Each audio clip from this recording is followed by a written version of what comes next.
What is going on, everyone? Anthony here, and welcome back to another video here on Let's Talk Resident Evil. And in this video, I wanted to talk about Zach Cregger's recent comments on his Resident Evil film reboot that is set to come out in theaters next September. So we did talk about all of this on the last episode of the podcast, but of course, his latest film, Weapons, came out recently, and he's been doing a lot of podcasts and interviews, and he was actually asked about Resident Evil in this podcast. This is the Ringer Movies podcast, or the Ringer Movies YouTube channel that this is from. So I thought we could watch it together and I can comment on some of the things that he said about his upcoming Resident Evil reboot post the success of Weapons. Now, I haven't seen Weapons yet. Myself, Callie, John, and Dustin will actually be going to see it this Saturday, and just to see what the hype's about, to see if it's actually really good. Again, I always give stuff a chance. I always go see it in the theater. But when it comes to Resident Evil, the fans, of course, have been burned so many times. So we are very curious to see what his mindset is going into this Resident Evil reboot project. So let's see what he had to say. All right, so this is the interview where Zach Cregger talks a little bit more about the Resident Evil film after he talked about Barbarian. He talked about his latest film, Weapons. And this is when he gets into Resident Evil. So let's see what he has to say once this host asks him about this. So let's go. You're making a Resident Evil movie. Yeah. How are you feeling about that? Pretty pumped. It's going to be not at all like Barbarian and Weapons. It's going to be just a rock'em sock'em. It's for me to play. It's for me to turn my brain off and just make like a Evil Dead 2, like get crazy with the camera. Austin Abrams, who played James, is going to be my guy. So it's just Austin is the movie. I love Austin. We had an amazing thing together. Okay, so that's a great freeze frame, by the way. That's like thumbnail material. Okay, so he's saying he wants it to be like Evil Dead 2, Sam Raimi, camera style, interesting. Maybe quick cuts, quick edits. Now, he said in another interview that I'm not going to pull up right now, but it's a very small interview where he mentioned that like he didn't want to do Leon because his story was already told in the games.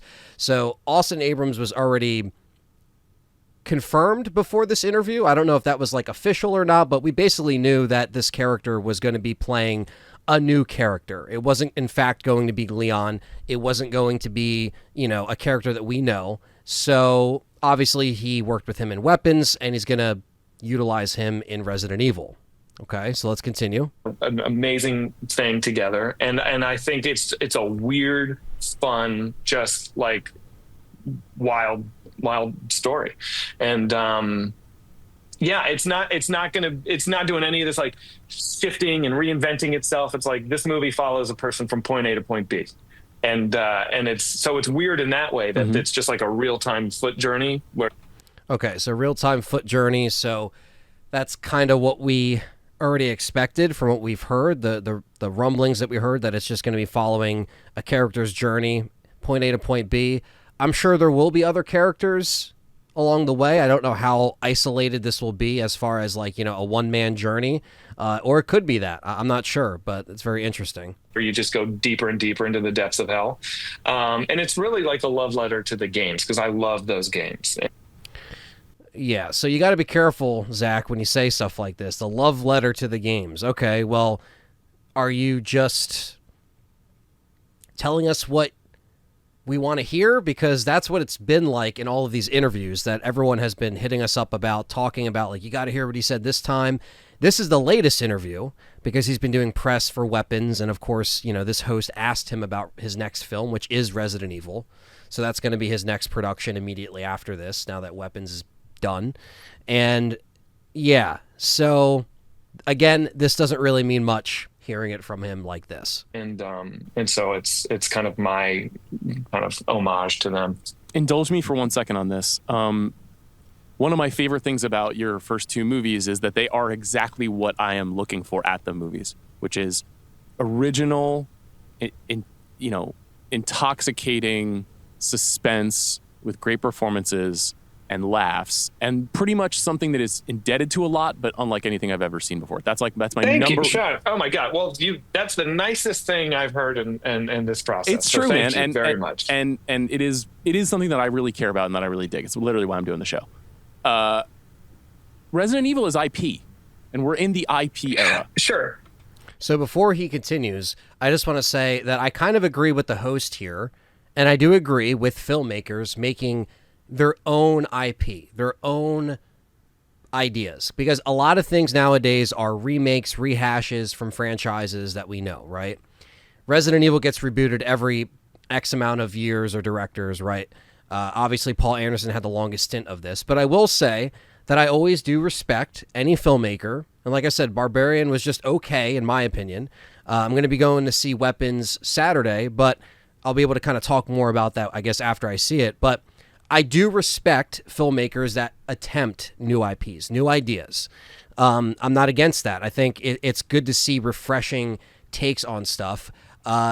And it's a new idea, it's refreshing. It has, nods to other horror movies, other directors, other filmmakers, but it still does its own thing. Now, obviously, they're talking about going on an established IP, so let's see what he has to say. Okay, fair. However... And balance that. Like, help me understand it. Yeah. Resident Evil is IP. I've never seen a Resident Evil movie. Okay, so we talked about this on the podcast, me and John. Yeah, he's never seen a Resident Evil film. Again, you're a filmmaker. I get not trying to be influenced by other things that came before it, but would it kill you to just see what the other filmmakers did wrong and why fans are upset about it? That's my take on that, personally. Oh, wow. I've never seen one, and I played the games obsessively. This is a story that comes from a healthy creative place.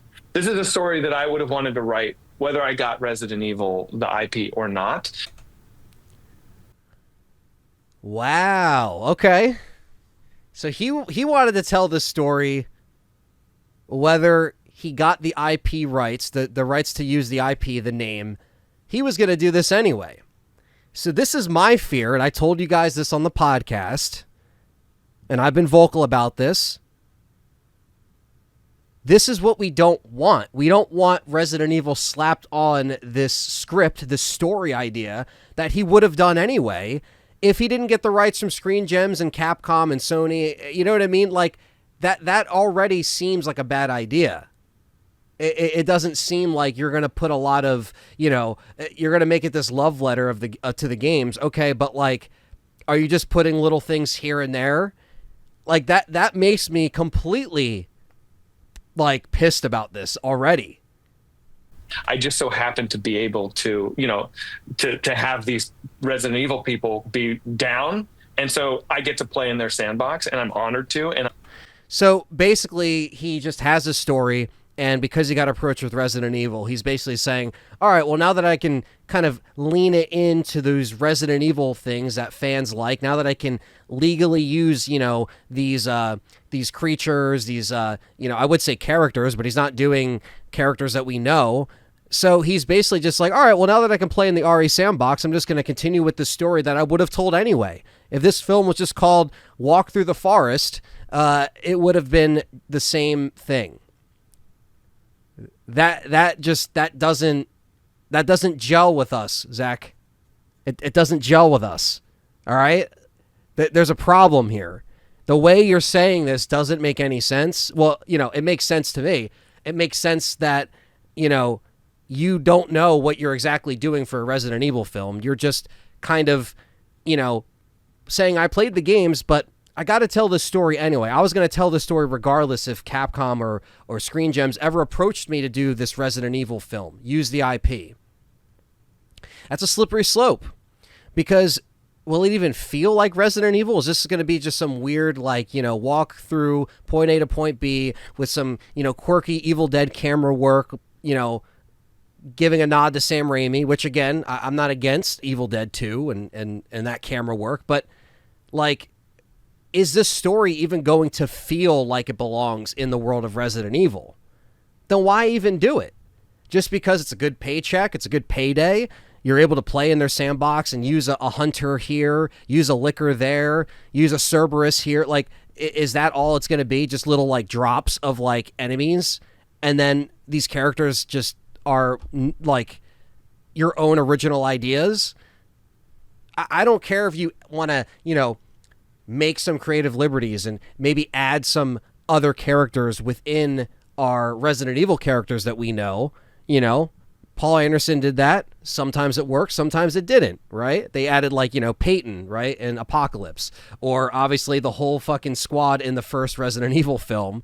You know what I mean? Those were all just kind of made up characters, right? But certain aspects of it worked, certain aspects of it didn't work, right? And we had Alice, and we had these new characters, and then eventually they plopped in the characters that we knew as it continued.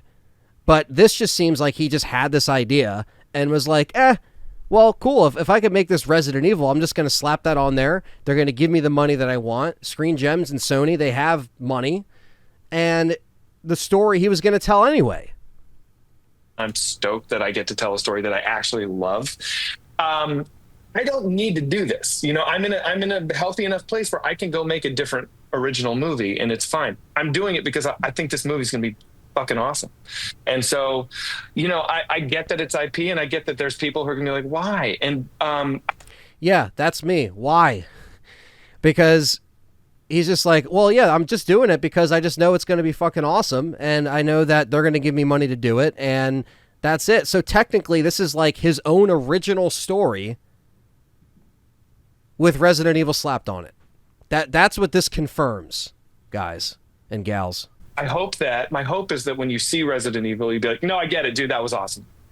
You have my trust. I'm not questioning you. It is curious to me, though, because I think there is an urge for when someone emerges in the way that you have in the last few years, or kind of like, keep going, keep pushing, keep forcing studios to keep making movies like Weapons, And I tell you this, right after Resident Evil, I'm working right now. I have a script that I was alluding to. It's a sci-fi thing. It's my favorite thing. And I'm probably going to hit the ground running right after Resident Evil and go get into that, And so I'm definitely like, I have more original things in me, but I consider Resident Evil an original thing. And I think you will too when you see it. It's not, so it's an original idea. It's his original idea with Resident Evil slapped on there, little references here and there, Easter eggs here and there. That's what we're getting, guys. Okay, we have to accept that this is what we're getting. Now, I'm going to watch it and review it, and we're going to review it on the channel. You know us. But don't get your hopes up, okay? If I see Weapons and I really like it, that's not going to change my opinion in this video or on our last podcast or whatever, because it's not going to change the fact that it's going to just be its own thing. Now, again, if I see it and I'm like, oh, okay, it was a solid, 6 out of 10, 7 out of 10. I actually really enjoyed it. It blew me away. I can easily say that. But this seems a little sketchy when he's like, well, I was going to do this anyway. I was going to do this idea of a movie anyway, but now that they're letting me play in their sandbox and use the Resident Evil IP and we can make this a love letter to the fans. I don't know. Doesn't sound good to me. Yeah. I don't know what else to say. You have my trust. I'm not trying to give you a hard time. Just something that is. I know you're not giving. I'm talking to you, but I'm also talking to the haters, imaginary haters. Well, you don't have imaginary haters because there's one right here. No, I'm just kidding. But I'm not a hater. Again, I saw one of his films. I want to see Weapons. I want to see how, little things that I can see in that movie that maybe he could bring to Resident Evil. But at the same time, it's like, I don't know. It just doesn't look good, guys. It just doesn't look good. So that is all Zach Cregger had to say about Resident Evil in this podcast. He did mention Resident Evil in another interview, I believe, where he mentioned that he didn't want to go and tell a story like Leon because his story is already in the games and we don't need to go down that path. So that goes into why he's trying something completely new. But this was probably the most he's talked about Resident Evil, what you just saw, as far as recently in the Weapons press that he's been doing. But I'm sure he'll talk more about it. I'm sure we'll see more stuff happen as, he gets into filming and we get a trailer. Like I always say, and, me, John, and Dustin are all going to go and see it in the theater to see how it is, to review it, to let you guys know how it is and if it's worth your time. So we're going to give it, some time. We're going to see what happens, but let me know what you think of his comments down below. Did this kind of, take the wind out of your sails a little bit? Are you still excited? In my opinion, this kind of just leans more into what I was saying, what me and John were both saying on the podcast, where just like, I just feel like you really should watch the other films just to see why fans are upset, even when they try to do their own thing. But that's all I'll say. But let me know in the comments, smash that like button, subscribe, and stay tuned for more Let's Talk Resident Evil. Whoa, whoa, whoa, what's wrong with subscribing? Come on, don't leave me hanging. Hit that subscribe button for more Let's Talk Resident Evil content.